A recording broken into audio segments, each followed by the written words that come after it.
Yeah, I think Damian brings, first and foremost, he's doing a really good job playing football for us.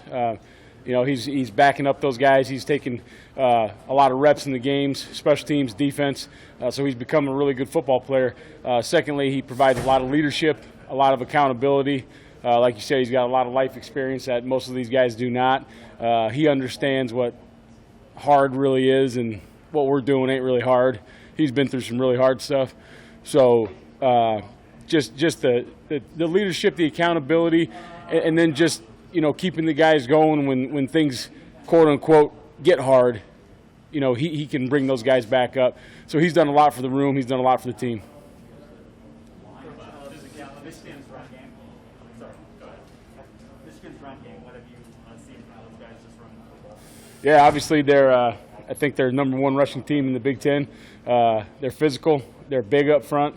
They do a lot of multiple motions, a lot of multiple formations, and they're really good at the runs they have, and they're going to disguise those runs each and every week with a different shift, a different motion, a different formation. So you can't really get a beat on, they're lining up in this set, here comes power. They're lining up in this set, here comes counter, because they run all their runs out of the same formations, and it's different week to week. I think their running backs do a really good job. They can put their foot in the ground and hit a hole, and if they hit a hole, it could turn into a home run. Their receivers are physical in the run game. They use their tight ends in the run game, and the quarterback can pull it, so you're really playing 11-on-11 football, and they do a really good job running the ball. The two running backs that they use, are they different runners? What do you see with that? Yeah, I think they're both really good fits for their offense. I see, a little bit more power out of one, a little bit more speed out of the other, but I think they do a really good job. They know where to hit the ball, and you got to bring hats to the rock. You're not going to take these guys down with arm tackles or putting your head on them. You got to get a lot of guys to the ball and wrap and drive. Strictly from a physicality standpoint, where does this rank amongst offenses you guys have faced this year? Yeah, I think right now this will be the most physical group we've seen so far. We've played some physical games. Obviously, in the Big Ten, it's physical every week. Michigan State came in, was a physical bunch.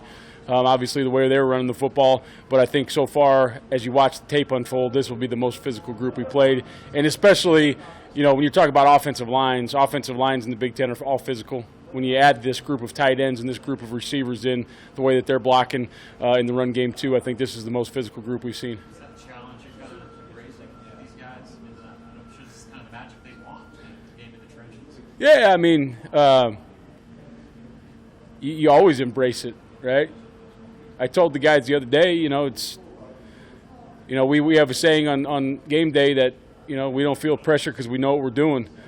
But you don't know what you're doing until you prepared on Saturday. And I told those guys there's pressure this game. It's a ranked team coming in. It's a big-time game on ABC. Pressure's a privilege. Pressure means people are watching. Pressure means we got a job to do. So there's some pressure put on, but that pressure is going to be relieved on Friday and on Saturday when we know what we're doing. Then we just go play football. Coaches are always about downplaying the pressure. Why do you choose to acknowledge it? I don't know. I guess I'm not smart enough to do all that other stuff. But I think, when you have a veteran group, you lay it all on the line. It's always on the line.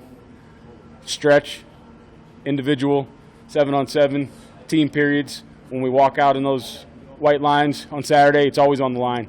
And so you got to let them know it's on the line, and you got to know what the stakes are Monday when we walk into this deal. JoJo obviously got Big Ten Defensive Player of the Week. Is he playing at the level that, from an outside perspective, his stats suggest that he is? Yeah, stats, I guess I don't read the stat line. When it comes up on the tweets or whatever, I guess it's on there. But I think JoJo's done a really good job of embracing his role and allowing the plays to come to him that are supposed to come to him. And guys are doing that all across the board, the inside backers, the DBs, the defensive line. When the play's theirs, they make the play. And JoJo's done a really good job of executing his job and his assignment. His eyes have been correct, and he's playing at a high level, and he's doing things the right way. And I think that he understands now, as opposed to maybe a couple of years in the past, that when he does his job and he does things the right way, those plays are going to come to him, and he's going to have a lot of success. Was that something that he's always been a playmaker, but as far as just letting plays come to him and not trying to do too much, is he kind of taking that to different levels? Yeah, I think sometimes less is more, you know, when you're playing really good team defense. And I think doing your job is simple, but it's not easy. And I think that he's embraced that challenge, just like the team-wide. They've embraced that doing your job every single play and having your eyes right every single play, it's a simple task, but simple is not easy sometimes. And those guys have done a really good job with that. A guy like Corum, who's a little bit on the shorter side, less center of gravity. What's different about trying to drop up one of those guys, a bigger guy? You know, I think we see all different size backs on our team in practice, but obviously you got to get your pads down. You can't miss high. You miss high on that guy, that's what we're talking about. He can put his foot in the ground. He can hit a home run if he slips one. So you got to get your pads down low, especially in the box. And then we got to leverage the ball on the outside. You know, he's really hard to bring down when you're trying to go one-on-one on the perimeter. So we've got to have great leverage. We've got to attack our leverage. We've got to own our leverage, and we've got to team tackle this whole game. But in terms of a bunch of big guys in front of the blocking, the challenge related to trying to locate where he's going back there? Yeah, I don't know about that. I mean, to me, it's about being in your gap, right? Getting in your gap, using your hands, and then using your eyes to find the second key, which is the guy that has the football. So when you're in your gap and now you've locked out in your gap and you've executed your technique and now you can see where the ball's at, I think you have a pretty fair shot, even if a shorter guy, taller guy, doesn't really matter. You just got to do your job. I think Michigan's only turned the ball over like one time this year. I guess how big of a challenge is that to create those game-changing plays against a team that doesn't make a lot of mistakes? Yeah, they're really good at taking care of the football. Their runners have not turned it over much. Quarterback doesn't throw interceptions, doesn't take sacks. You know, and there's not a ton of drop back pass out there because of how well they've run the football. So it's a challenge to our guys to earn the right to rush the passer, and then when they earn the right to rush the passer, go see if we can get home a little bit. What have you seen from McNamara, the quarterback there? They run the ball a lot, but is that because maybe they want to see more from their quarterback, or is it just because they're running it so healthy? Yeah, I think it's probably a combination of both. You know, they've run the football and they've put themselves in a lot of third and shorts. So, you know, they feel like they can get it running the football. McNamara does a really good job of managing the football game. He executes the offense well. He's going to throw the ball where he needs to throw the ball. He's not going to make mistakes. And then he's a willing runner when he needs to be. You know, when things break down, he can take off and go out of the pocket. He can pull the ball and run and make you play 11-on-11 football in the run game. So I think that I respect what he does in the football game.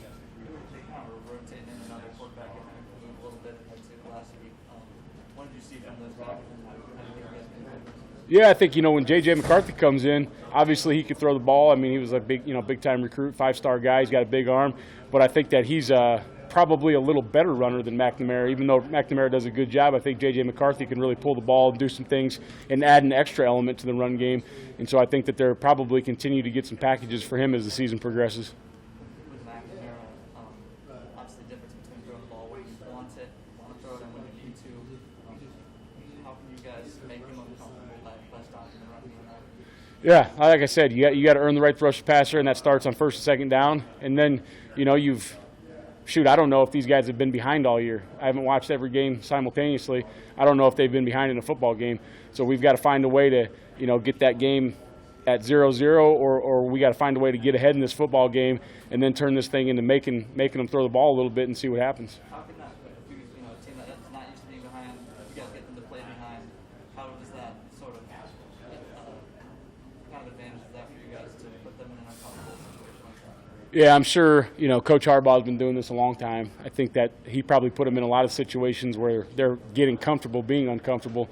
But obviously it hasn't shown up on tape, so you don't know how anyone's going to react, and you don't know what they're going to do once those circumstances come. But I think that, you know, we have to find a way to get them in those circumstances and then execute when we do. You have a night game environment like you did last week that you probably have this week. What's that do for defense especially? I think our guys were fired up last week. I think they're going to be even more juiced up last week. Crowd was awesome. The light show was pretty awesome. You know, we talked about it the other day. You got a 6:30 kick in Memorial Stadium on national television against a ranked team. If you ain't up for this one, you don't belong in our room. So it's I think those guys are going to be jacked. They're going to be ready to roll, and it's going to be an awesome, awesome environment. I'm assuming you watched the Wisconsin game. What are some things that stuck out to you about Michigan's offense? Yeah, I mean, Wisconsin traditionally, as they are once again, is a really good defense. They're a really physical bunch, and that's how you know how physical Michigan is. They stacked up against Wisconsin, came at them. They're, like we said, their receivers, their tight ends weren't afraid to go in there and block those big guys from Wisconsin. So that was just a classic Big Ten matchup, a very physical game, and it showed a lot about the run game, showed a lot about the schemes they're going to try to do, and they're playing against a really formidable opponent as well. So that was a very good game to watch, as was Rutgers. Rutgers did a very good job in that game. Those were two games that were really good to watch.